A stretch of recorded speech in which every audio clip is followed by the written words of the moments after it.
We are back. It is your boy BigDonSkillz with the Big Don Boss Cast right now. We're going to be talking about news, gaming, anime, the whole nine. I got a list of things.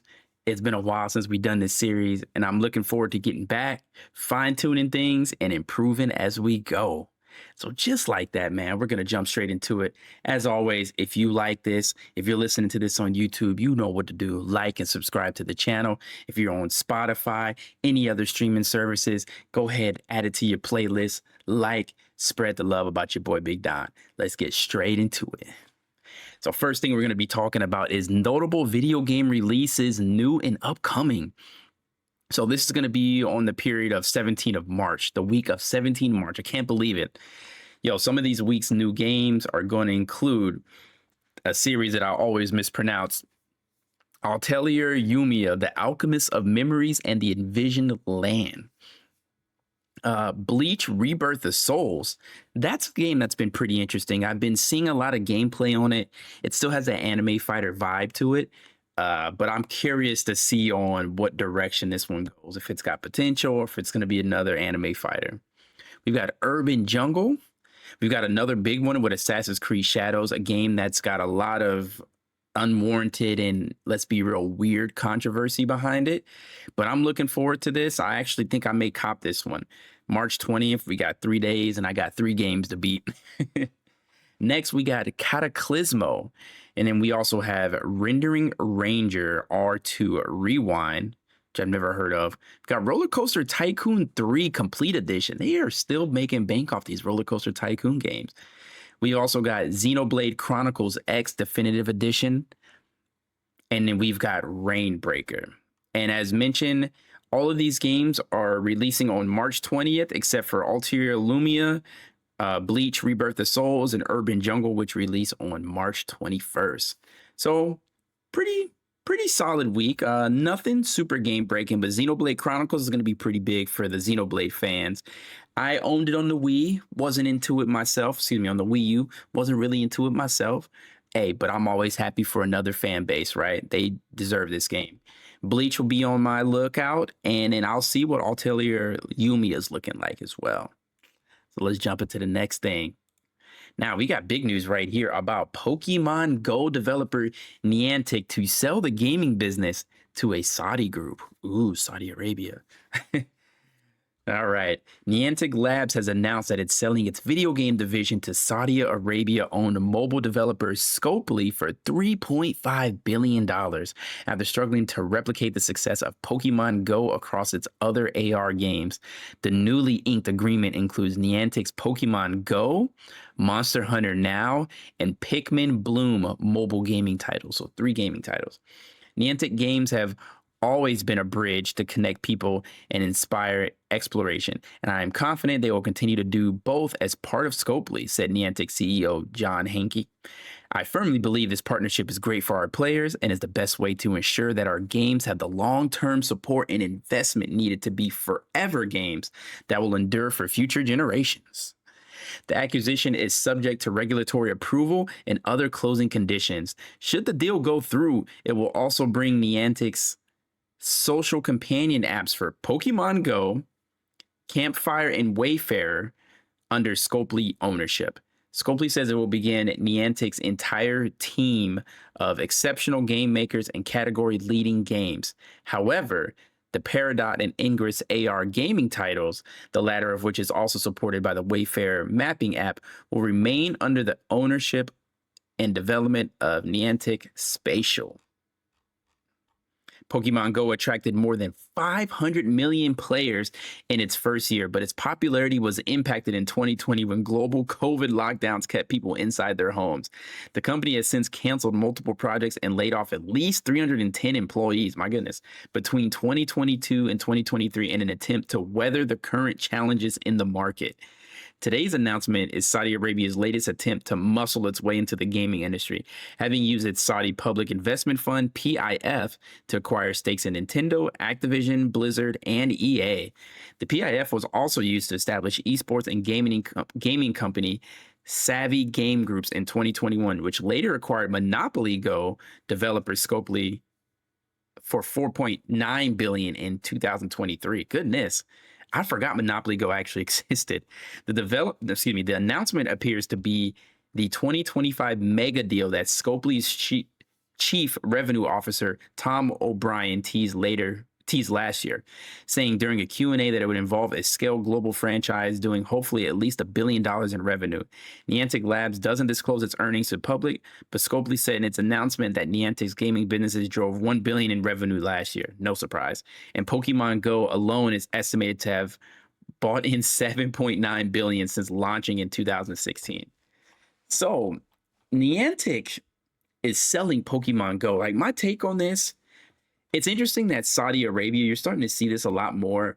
There was a controversy with PGA golf and a lot of the players getting snatched up by Saudi Arabia because they got so much money to throw around and they're paying these golfers silly amounts of money.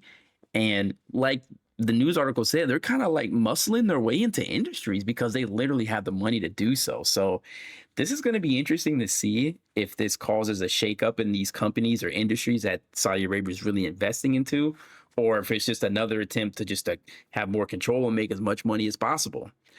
But, you know, Pokemon Go, I remember when this game dropped, 2016, and I remember they had a park when I was in Arizona, and I saw people of every age group, build, gender, race, everybody was into Pokemon Go.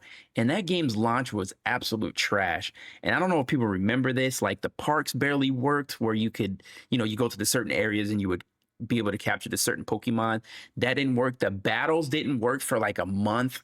So this game had a really, really big launch. And the launch was so bad, people like myself, after they fixed a couple of things and then I actually played the combat, I was like, this combat's not good. And I just fell off from it. But because Pokemon's such a heavy and strong franchise, one of the highest grossing in the world, if not, it's going to be carried. So interesting here. I'm just curious to see what happens with Niantic as a company. Monster Hunter now is a pretty new game. I don't know anybody who plays Pikmin. So we'll see. Interesting news, but I think on to the next one. What y'all think? Now we got some Marvel Rivals. A little fun article here. Marvel Rivals players name the game's 4 most annoying characters. And scrolling down to this article, Squirrel Girl, Wolverine, Spider-Man, and Storm are considered the most annoying characters in Marvel Rivals due to their powerful abilities and impact on matches. Despite having low pick rates overall, Storm, Spider-Man, and Wolverine have high win rates in competitive play, with Storm leading on both PC and consoles. Marvel Rivals players recently debated why they think Squirrel Girl, Wolverine, Spider-Man, and Storm are the most annoying characters. A few months into the game's release, the Marvel Rivals community already had not only their favorite characters like Doctor Strange and Loki, but also those who leave them with their hands up in the air. Listen, I'm just going to scroll down here, right? The 4 horsemen of making my game experience hell is Squirrel Girl, Wolverine, Spider-Man, and Storm. And I don't know about this one. Like, I'm so conflicted. I know a lot of people, they will, in ranked play, I don't care about ranked play. I go to gold, get my skin, and I stop. So I'm coming from a quick play, casual perspective. Squirrel Girl is like annoying when you get destroyed by her, but when you see one, I mean, you really focus her and her aim ain't good, you're gonna destroy her. Spider-Man, yes, 100% Spider-Man may be the number one. Spider-Man, and they're gonna ignore Black Panther? Spider-Man and Black Panther. Black Panther is missing from this list. Black Panther throws spears and flings back and forth, back and forth. And people don't have high sensitivities and high reaction times like that. So because these characters move so fast, you're just annoying, very annoying. Storm is only annoying in her ult. I think Storm's ult is insanely busted and has like, there's nothing you can do about it. Like once she activates it, you cannot do anything. I play Adam Warlock. I am in my feelings. But when Storm's just flying around like normal, she's super slow. And A lot of the characters I play counter her really well. So if I play like Punisher or if I'm playing Adam Warlock, I can just pop her out the air like really easily because she has 0 mobility. Wolverine is annoying. It's just when you fight a good Wolverine. That's the thing. The good Wolverines are few and far between. But when you fight a good Wolverine, yeah, I think Venom is more annoying than Wolverine because Venom just spends the whole match diving you, popping the heal and flying out. And then your whole team, and then he never dies because the team for some reason doesn't focus him, but then they attack him the whole time. It's really weird. So although this was kind of funny, I want to know what y'all think of your 4 most annoying characters in Marvel Rivals are. I like only partially agree with this list. I think Spider-Man is the only one that I think I would keep on this list. Hawkeye, when he was one-shotting you, oh my God, that was annoying too.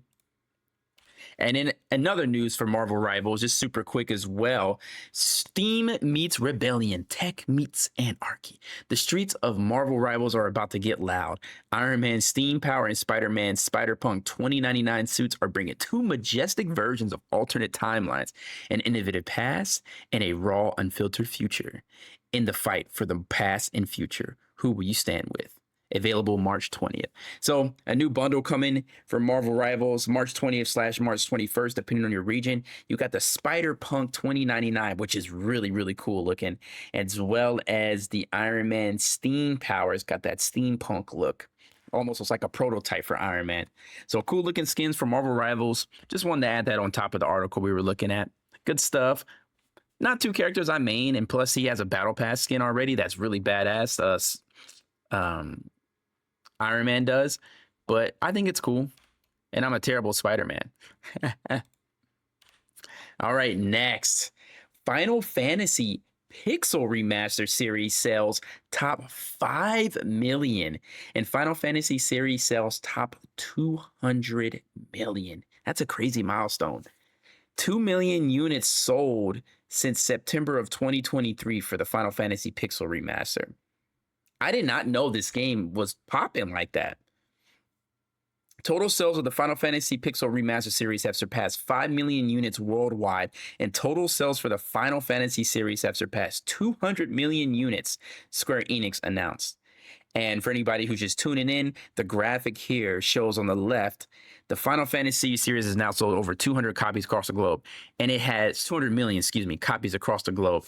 And it has the mainline Final Fantasy games listed here. And that's just crazy to think from what, NES to PS5. It's wild. And it's deservingly so. I mean, great series, great games, great story, great combat. It's hard to hate on Final Fantasy. And then on the right, it also shows the 5 million of the Pixel Remaster. Back in September 2023, Square Enix announced the total sales of the Final Fantasy Pixel Remaster has surpassed 3 million units, meaning it has since sold an additional 2 million units. The Final Fantasy Pixel Remaster consists of Final Fantasy 1, 2, 3, 4, 5, and 6, so the first 6 Final Fantasy games.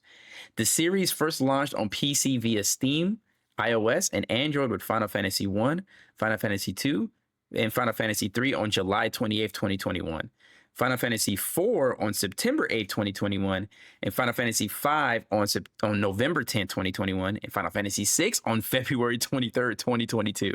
All 6 titles launched for PlayStation 4 and Switch on April 19th, 2023, followed by Xbox Series on September 26th, 2024. So a lot of these releases were pretty staggered with the games. I didn't know that. I thought it was one collection of the Final Fantasy games. So that's a crazy milestone for Final Fantasy.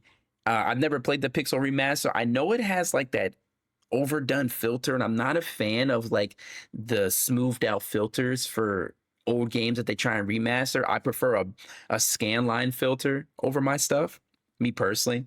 Let me know what y'all think about this. I think this is a pretty cool milestone. Nothing too crazy to talk about, but hey, Final Fantasy, it's a series that's well deserved at this point. Awesome stuff.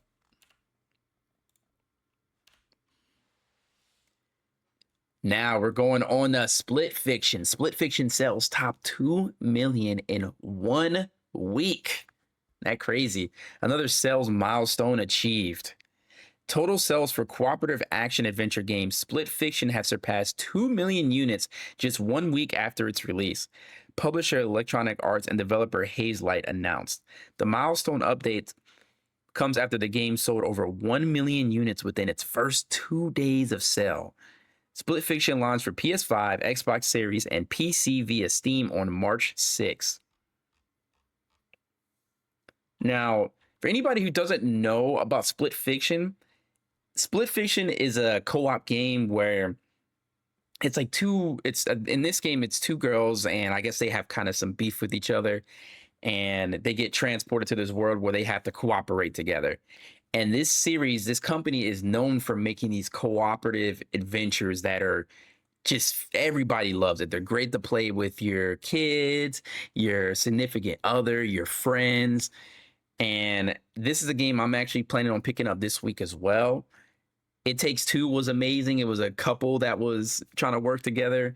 So I'm really excited about Split Fiction. I've already seen references to video games, and it's a split screen adventure. It's just like we did in the 90s. It's the 90s, 2000s relived. So I'm really excited about this. This is a series that deserves it. I already know this game's going to be fire, and I'm going to be running this on my rig. So looking forward to it. Shout out to Split Fiction. Now, here's another one right here. Threads of Time, a new character, Barza, revealed. So this is a game that I just saw recently, and I thought it'd be worth just kind of looking at the article real quick. I may just play the video in the background for everybody who's listening via the podcast, but listen, this game looks amazing. It's got this Chrono Trigger HD 2D pixel art style that I'm really fond of.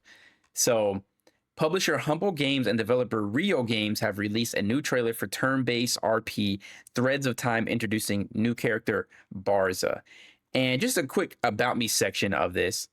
The overview of Threads of Time features gorgeous 2.5 pixel art powered by Unreal Engine 5 that instantly transports you across breathtaking locales through the ages. Explore different eras, assemble your party, and restore the ancient order of the Time Knights. From the majestic age of dinosaurs to the distant future teeming with mechanical marvels, every era is packed with adventure and secrets waiting to be unearthed. As you navigate this vast tapestry of history, uncover a sinister plot threatening to unravel the very fabric of time as told through striking anime cutscenes. From dinosaurs to mechanical robots, every battle is a test of strength and wit. Alongside your party, master the dynamic turn-based combat system to take down enemy defenses and bend time to your will to unleash powerful team combos upon your foes. Remake history and save the world. So Threads of Time will be available for consoles including Xbox Series and a PC via Steam, and a release date has yet to be announced. But yeah, here's just a little bit of combat right here. I'll mute the video, but for everybody who's watching, there's like, you see the anime cutscenes right here? But I wanted you to see the, like, look at this pixel art. Like, this is gorgeous.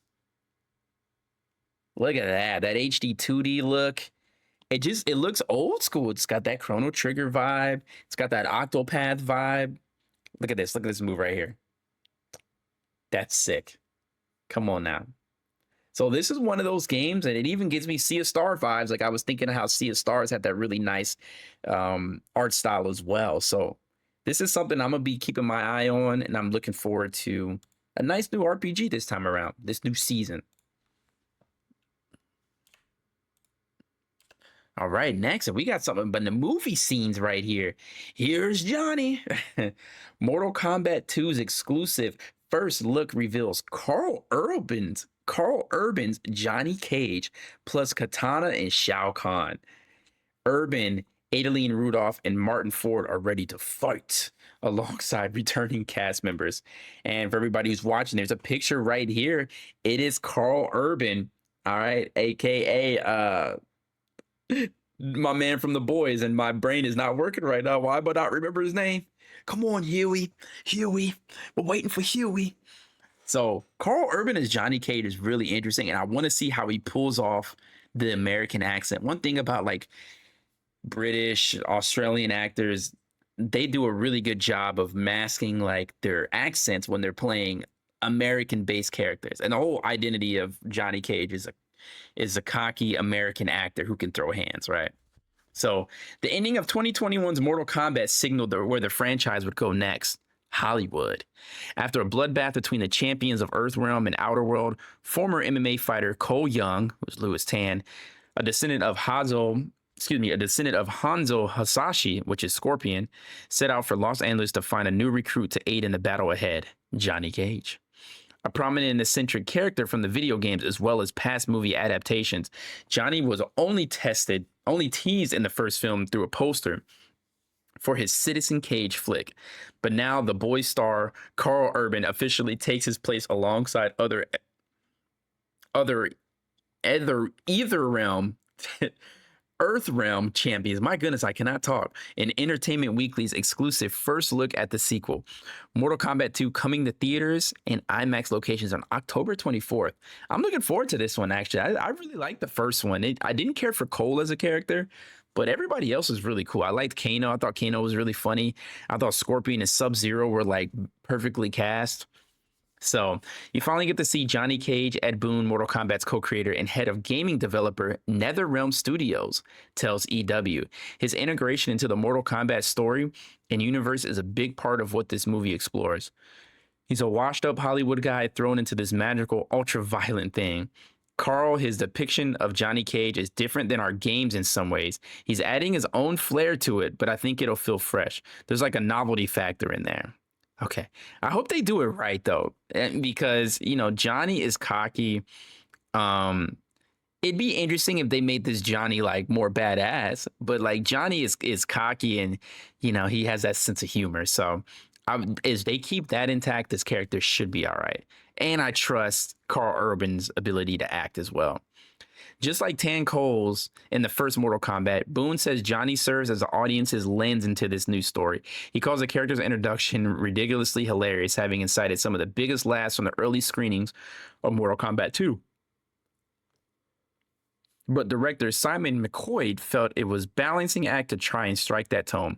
We wanted a character that wasn't just completely silly, comic book. It's a character that could instantly go there and become too light and throwaway if we were to lean too much into that kind of cheese, McQuoid remarks. The casting of Carl Urban for that role allowed that character to have more depth. Okay, I get that. And we got a picture right here. Look at Katana. Adeline Rudolph as Katana in Mortal Kombat 2. Looking great. I love the fans. The Katana fans that's classic. The blue drip. I think it looks good.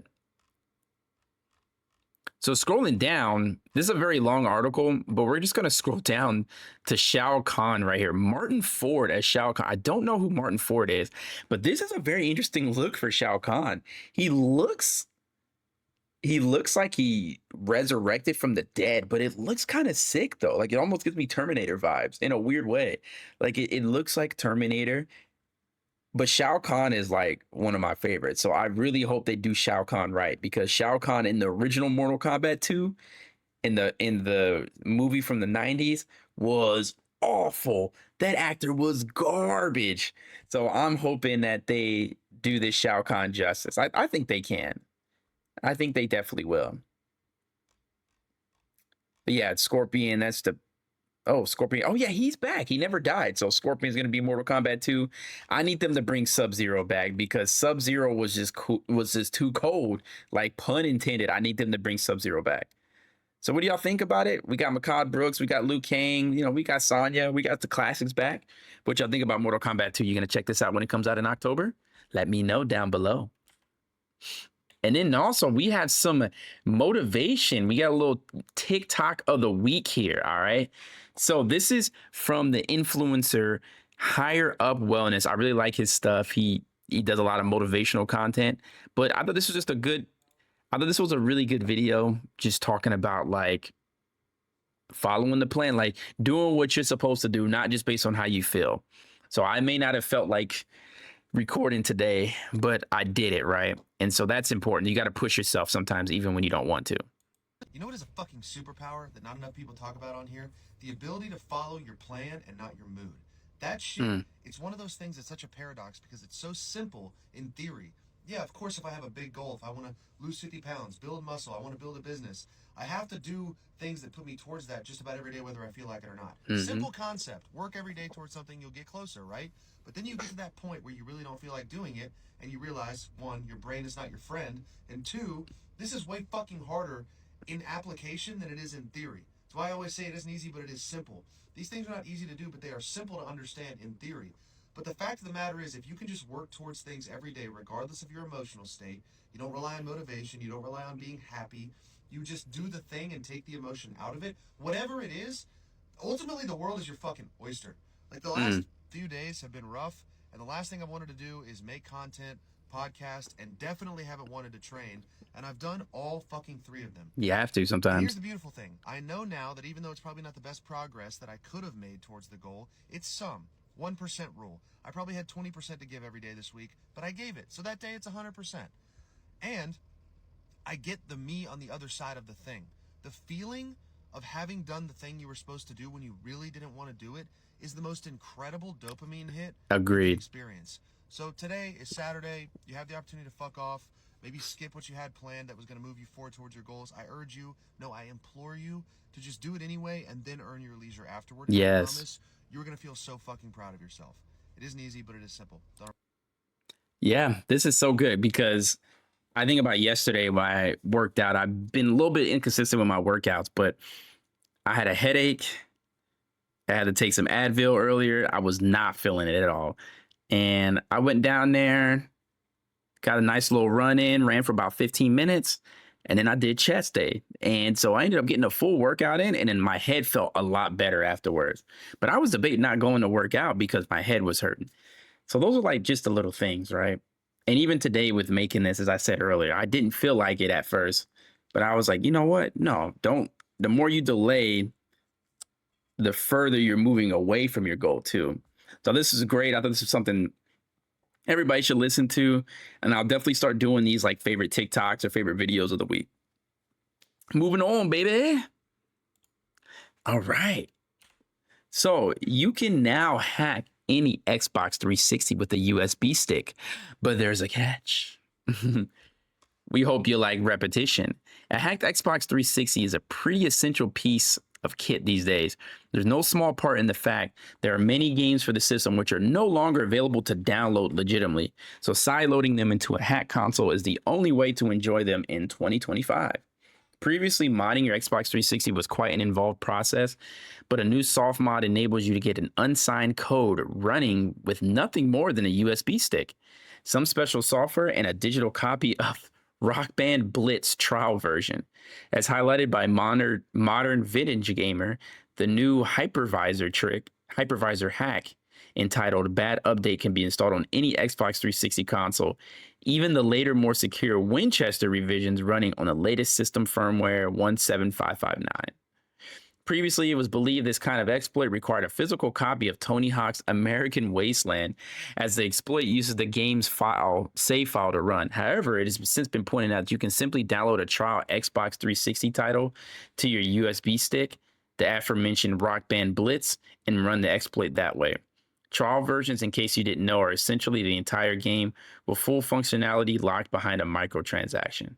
The significant upside to using this exploit is there are no internal modification required on the console itself, and it's totally reversible.